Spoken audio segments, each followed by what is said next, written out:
Mari iki rek. Fikri. Astagfirullahaladzim, mari iki yo. Ket mau takoni lho meneng ae. Iki mor-mor rek bangkal iku lapo sih? Bawel lu nanya mulu. Fik. Lapo sih? Lu tahu Syekhona Khalil nggak? Ya ngerti. Ya udah gua mau ke situ. Terus lapo? Dahlan sama Hasim itu pernah berguru sama Syekhona Khalil. Makanya gua pengen ke situ. Ngono ta. Loh, oh ancene. Fik, aja ditinggal.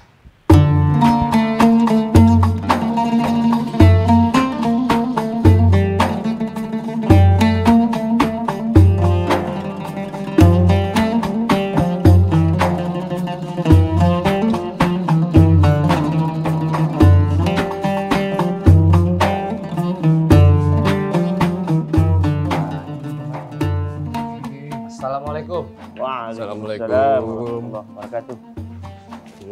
Gus, sehat, kabar sehat. Alhamdulillah. Gus, izin taruh ini di sini Gus ya? Boleh. Ini ceritanya lagi ngotok nih Gus, kami Gus. Full. Ya. Nih Gus nasi. Gus, saya Saiful Gus. Saiful, Ge. Ya, saya nama Saiful Gus. Sehat Gus. Sehat, alhamdulillah. Alhamdulillah. Jadi gini Gus, Fikri tuh kemari ada tujuan sebenarnya. Ge. Kemarin tuh kami berdua melakukan perjalanan untuk mencari tahu kisah Kiai Haji Ahmad Dahlan sama Kiai Haji Hasyim Asy'ari. Nah, sepanjang perjalanan ini ketemulah satu nama. Yang nama itu adalah ternyata guru dari para guru-guru besar, gurunya para ulama di Indonesia terutama. Itu Kiai Haji Syekhona Khalil. Akhirnya kita berdua udah berangkat ke sana deh. Kenapa? Karena kami dapat informasi bahwa beliau berdua juga pernah berguru di sini. Ya. Banyak kisah-kisah menarik lah yang bisa kita ikuti. Nih langsung nanya Gus, boleh Gus ya? Boleh. Poin nih Gus. Ya. Syekhona Khalil ini sosok yang bagaimana sih Gus? Syekhona Khalil ini menarik kalau kita berbicara beliau. Kenapa? Karena Syekhona Khalil ini boleh dibilang salah satu dari sekian tokoh pemersatu yang ada di Nusantara ini. Ya. Jadi ini bisa kita lihat dari berbagai cerita-cerita selama hidup beliau, ya, bahwa beliau didatangi oleh banyak orang dari latar belakang yang tidak sama, dan ya ternyata pesan yang selalu disampaikan kepada beliau tentang pentingnya kita bersatu, pentingnya untuk tidak terpecah belah dan seterusnya, itu banyak kita temukan dari sejarah-sejarah kita beliau. Masih seputaran Syekhona Khalil. Apa yang membuat beliau itu sampai sebegitu cerdasnya, sebegitu dalamnya? Ya. Dalam memahami setiap ilmu ya? Ya. Jadi kedalaman ilmu beliau itu ya tentu beliau dapatkan dari proses perjalanan hidupnya. Di mana ya Syekhona Khalil ini merupakan salah satu putra seorang kiai di Bangkalan yang waktu itu ya boleh dibilang kiai kampung lah.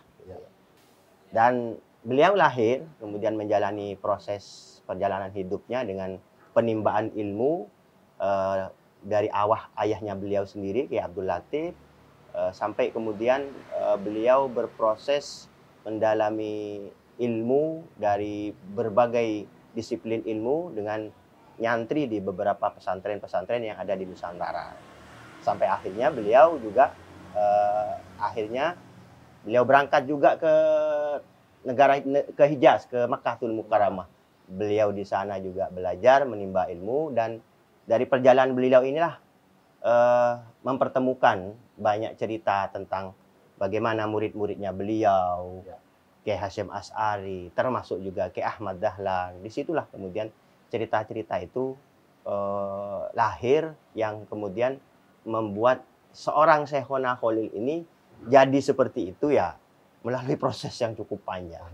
Panjang sekali. Tapi memang dari kecil sudah seperti itu ya? Sudah kecil seperti itu. Gus, mau tanya. Tadi ada menarik sih Gus.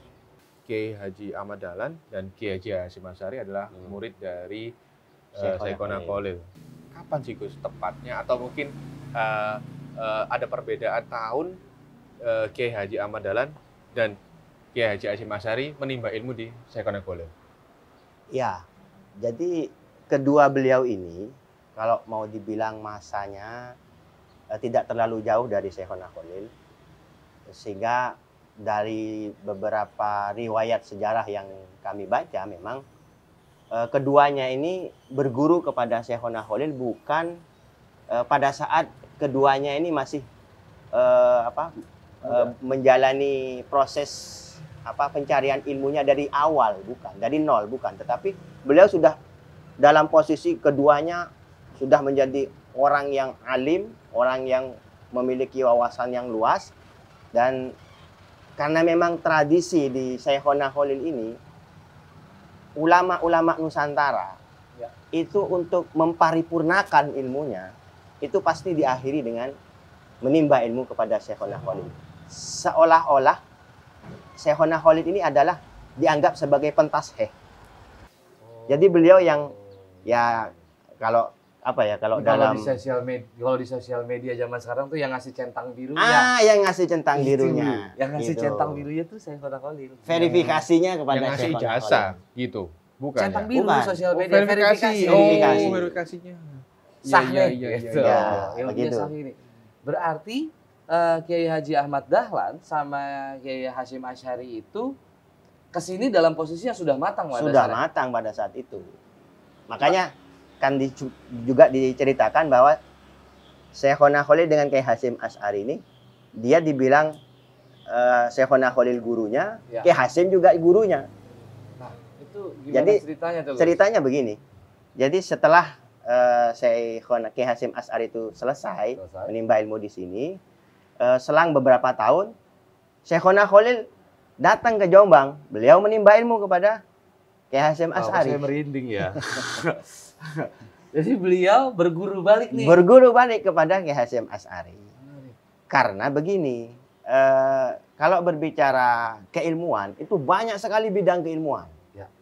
Syekhona Khalil ya dengan ketawaduannya, tentu dengan melihat bahwa keilmuan daripada Kiai Hasyim Asy'ari ini tinggi, sehingga ya beliau tidak mau dikatakan sebagai orang yang merugi karena tidak pernah menimba ilmu kepada Kiai Hasyim Asy'ari.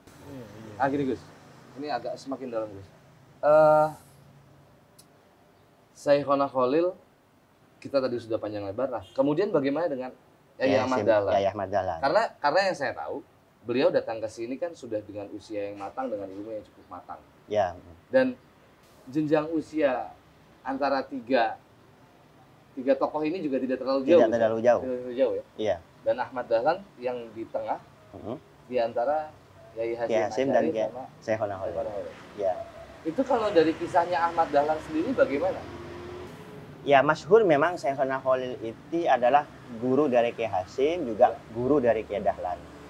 Ini lebih jelasnya dijelaskan dari riwayat sanad.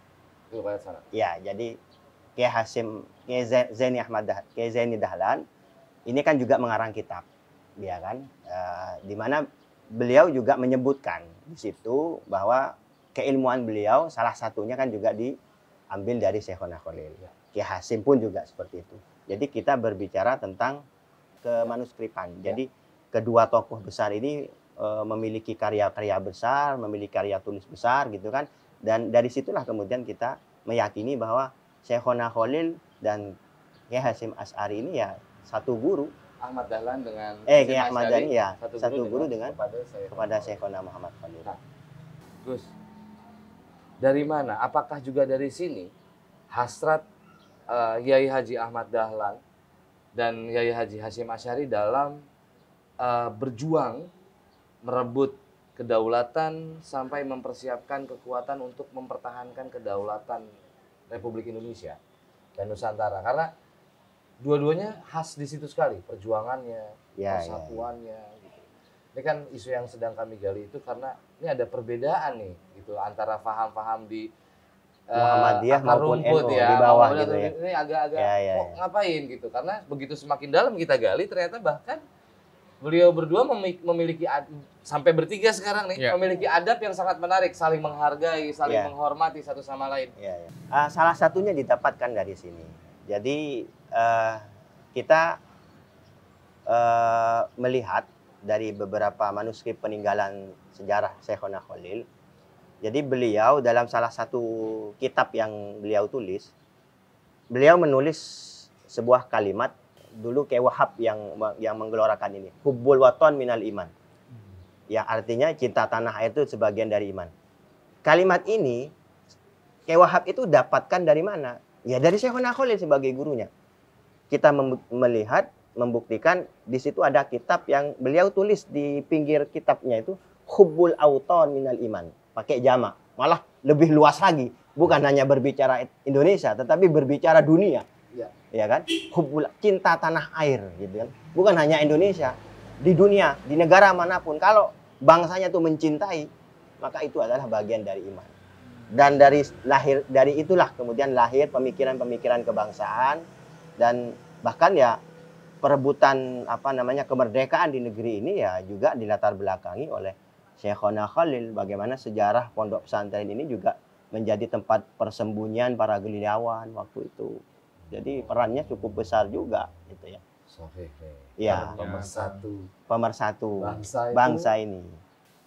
Dan kalau berbicara perbedaan antara Kiai Hasyim dengan Kiai Dahlan, ya itulah sebenarnya yang diajarkan oleh Syekhona Khalil, yang beliau dapat dari guru-gurunya sampai kepada Rasulullah SAW, bahwa orang hidup itu ya tidak akan pernah lepas dari yang namanya perbedaan. Salah Bu. Iya. Saya juga Itu yang saya cari. Itu ya Gus. Mantap Gus. Justru perbedaan itu adalah fitrah manusia. Perbedaan adalah fitrah manusia. Fitrah manusia. Catat. Iya. Jadi Syekhona ya Kiai Hasyim dengan Kiai Dahlan ini dua sosok yang kalau ditanya perbedaannya apa? Perbedaannya banyak, ya. Tapi kalau saya boleh rangkum, sebenarnya kenapa perbedaan dari kedua tokoh ini tidak melahirkan diksi, tidak melahirkan sesuatu yang tidak baik, yang negatif. Kenapa? Perdebatan dan pertikaian. Kenapa? Karena keduanya ini berbedanya hanya dalam pendapatnya. Tidak berbeda dalam pandangannya. Pandangan beliau berdua ini tentang bagaimana Islam harus bisa diajarkan dan diterima oleh seluruh masyarakat. Islam bisa menjadi sebuah rahmat bagi semua orang, bukan hanya untuk umat Islam sendiri. Karena Islam itu rahmatan lil alamin. Maka inilah yang kemudian, nilai inilah yang kemudian dipegang oleh beliau, sehingga perbedaan keduanya ini justru tidak melahirkan masalah, justru menjadi rahmat, begitu ya. Jadi cerita uniknya kan ketika Kiai Hasyim Asy'ari sholat, makmum jadi makmum dari Kiai Dahlan yang pernah saya dengar, ya beliau mengikuti cara sholatnya Kiai Dahlan. Kiai Hasyim ini di saat Kiai Hasyim menjadi makmum, beliau mengikuti. Iya. Sama dengan imam yang 4 itu. Ketika Imam Syafi'i itu menjadi makmum daripada Imam Malik, ya beliau mengikuti. Begitu. Pendapatnya boleh berbeda nih. Pendapatnya boleh berbeda. Pandangannya sama. Dan metode syiarnya boleh berbeda. Boleh berbeda. Tujuan ujungnya harus sama. Tujuannya ujung sama.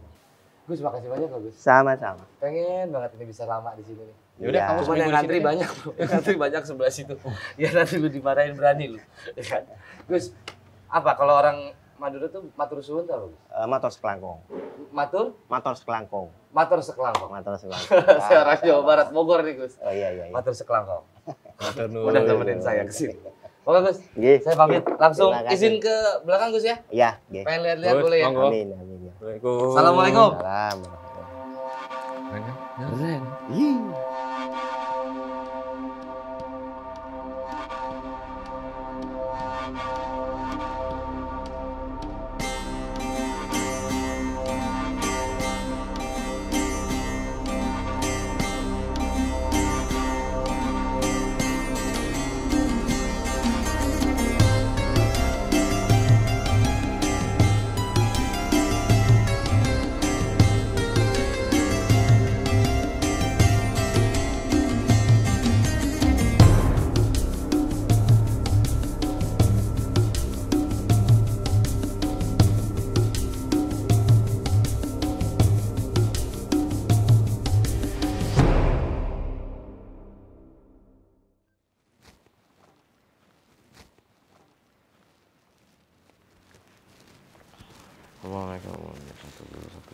Ngopi sih, Fik? Oh iya.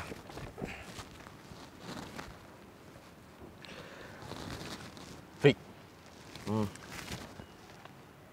Ke Kiai Haji Ahmad Dahlan wis mari.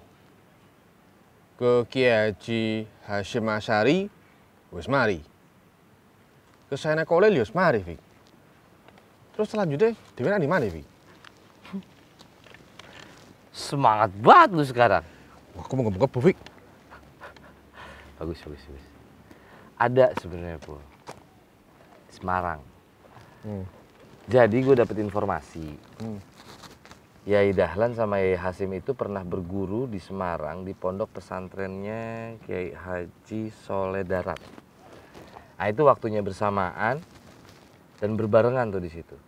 Cuman sayangnya terakhir gua tanya pondoknya ada di mana aja, itu ada yang bilang kayak katanya udah nggak ada yang bilang masih ada. Tapi pas gua tanya di mana juga nggak tahu ada di mana posisinya. Jadi ya udahlah, mau gimana lagi? Sayang banget ya, Fik. Tapi datamu wis komplit toh? Yang ini yang kemarin? Iya. Aman. Gue udah dapat semua kok. Ini gue udah catetin semua. Yang pertama tuh tentang hubungan mereka yang unik. Terbukti memang mereka berdua ini bersahabat. Dan persahabatan mereka menggiring mereka terkesan bahkan sampai ke level dimana saking dekatnya tuh udah kayak kakak sama adik. Nah, menariknya waktu kita ke museum ketemu Mas siapa namanya? Itu tuh Mas Devan. Mas Devan. Kan di situ dia ngejelasin tuh di mana Yai Dahlan sama Yai Hasyim itu punya garis keturunan yang sama. Tepat. Jadi artinya bukan terkesan kayak kakak adik, bro. Emang dua-duanya ini secara garis keturunan sepupuan kakak adik, cuman mungkin jauh. Terus ditambah lagi mereka ini satu guru satu ilmu. Gurunya sama, yang otomatis ilmunya juga sama. Memang nih ada beberapa tempat yang gurunya sama, cuman momen belajarnya, timingnya berbeda. Tapi gurunya sama, Fik. Gurunya tetap sama.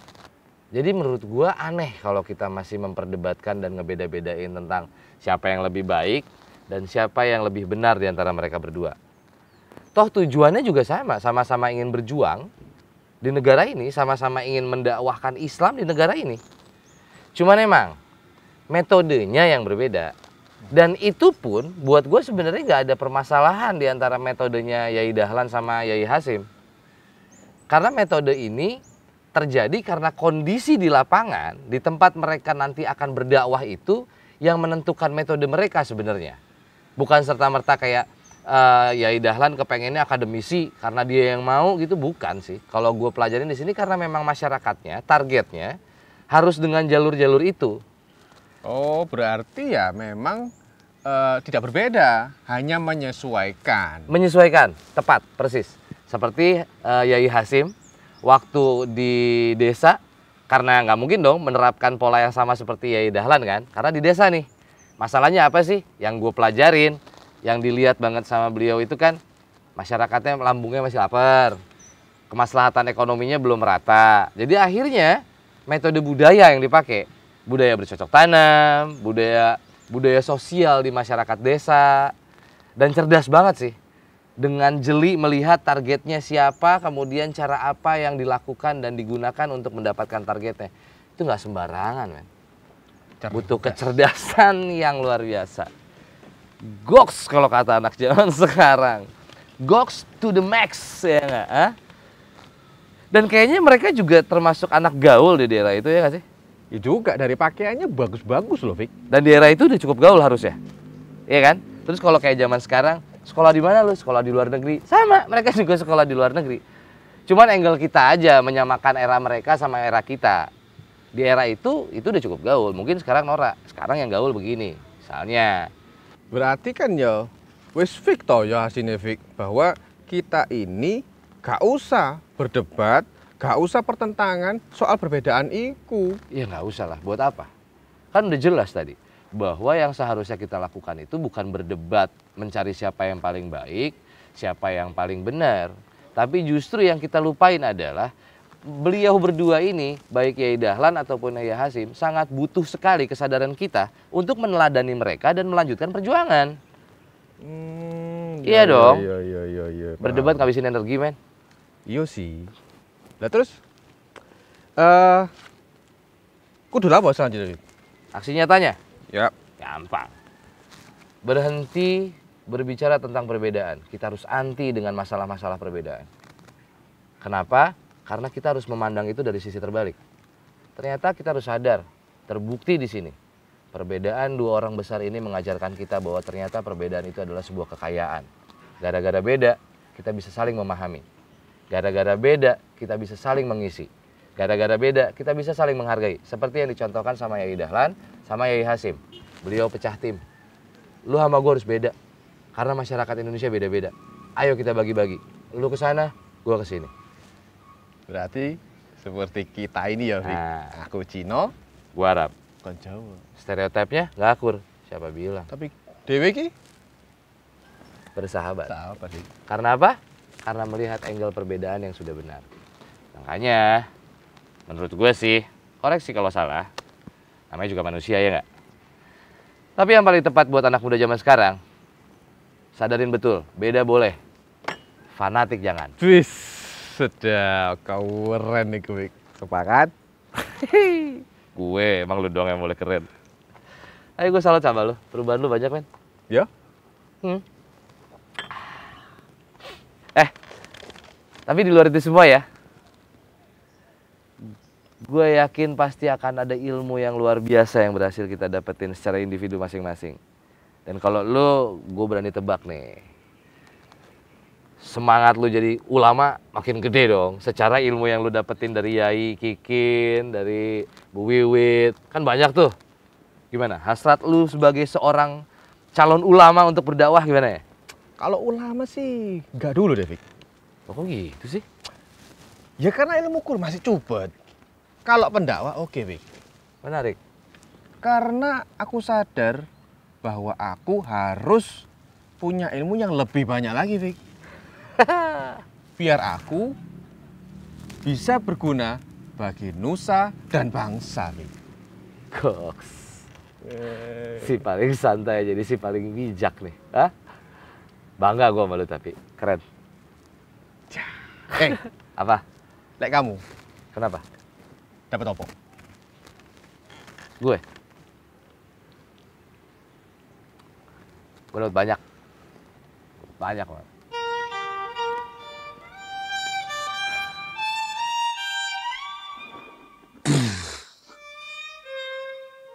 Rasanya kayak meledak pala gue di saat Saiful nanya, lah terus kamu dapat apa? Wah, mati gue. Apa ya? Jujur gue bingung. Gimana caranya gue bisa menceritakan kisah yang luar biasa banget buat gue. Kiai Haji Ahmad Dahlan dan Kiai Haji Hasyim Asy'ari. Dua-duanya tokoh besar. Warisannya nggak sembarangan. Jujur, awalnya di mata gue keduanya biasa aja. Tapi harus gue akuin, sekarang gue jatuh cinta. Gimana gue gak jatuh cinta sama dua tokoh yang sadar betul. Awal dan akar untuk sebuah mimpi besar itu penting. Dua-duanya mengajarkan gue banyak hal. Coba lu bayangin. Di saat gue cari tahu tentang bagaimana mereka berjuang dan berproses dalam berdakwah dan memperjuangkan kedaulatan Indonesia. Tiba-tiba gue kaget gara-gara di situ gue baru sadar sepanjang cerita ini tidak pernah ada perdebatan dan pertikaian yang terjadi. Boom! Kedua kalinya kepala gue pecah. Cerita ini dipenuhin sama cerita-cerita yang menarik, penuh dengan kolaborasi, diskusi, dan fokus dalam membuat sebuah perubahan yang jauh lebih baik. Itu terasa banget. Saling berbagi ilmu, saling bertukar guru, saling berbagi tugas. Saat mereka berdua harus berpisah dengan porsinya masing-masing, itu mereka lakoni dengan senang hati. Dan gilanya bukan buat mereka, buat kita loh, buat kita hari ini. Waktu gue mau tahu sosoknya, yang gue temukan di dalam situ adalah kecerdasan, kesabaran, konsistensi, dan dan selalu fokus untuk menuju perubahan yang jauh lebih baik. Wajar dan harus kita berterima kasih. Karena keduanya pernah berperan penting dalam mengembalikan hak rakyat di atas tanah airnya sendiri. Hak rakyat untuk tidak terjajah lagi. Dari mulai pendidikan, kemerdekaan, kemandirian, kesehatan. Itu dilakukan dengan cara tidak membeda-bedakan sesama. Semua rata. Ada satu momen yang luar biasa. Di saat hari-hari terakhir tiba. Di mana gue tersadar, sepertinya gue masih belum pandai bersyukur dalam menyikapi perbedaan. Bahkan seringkali di saat ada momen dalam hidup gue yang berkaitan dengan perbedaan yang banyak kekuatan di dalamnya, itu terlewatkan begitu saja. Itu rasanya kayak ketampar, tau. Yang kemudian gue sadar, ternyata dengan emosi itu jelas salah. Bahkan di saat gue melihat pertikaian terjadi, gue terbawa emosi. Itu pun juga jelas salah. Gue bersyukur ada di dalam perjalanan ini. Karena akhirnya gue jadi tahu. Kalau menyatukan perbedaan itu bukan dengan cara disamakan. Justru dengan kesadaran bahwa di balik perbedaan itu ada kekuatan yang gak gampang dikalahkan. Teringat satu kalimat yang disampaikan, bahwa perbedaan itu fitrah. Berarti bukannya seharusnya kita itu lebih banyak bersyukur daripada berdebatnya. Karena jelas negara kita ini diberikan sebuah fitrah keberagaman yang luar biasa. Banyak sekali. Dan seharusnya kita sepakat sekarang kalau perbedaan adalah sebuah kekuatan. Artinya betapa besar kekuatan negara kita. Betapa kaya bangsa ini. Negara ini indah, teman. Pendahulu kita sudah berhasil mewariskan sesuatu yang bisa kita nikmati hari ini. Dan gue yakin kita semua sepakat. Sekarang waktunya kita untuk mempersiapkan warisan kepada generasi berikutnya.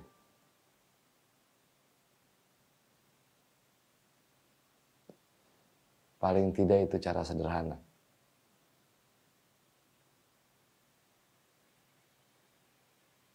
Untuk meneladani keduanya.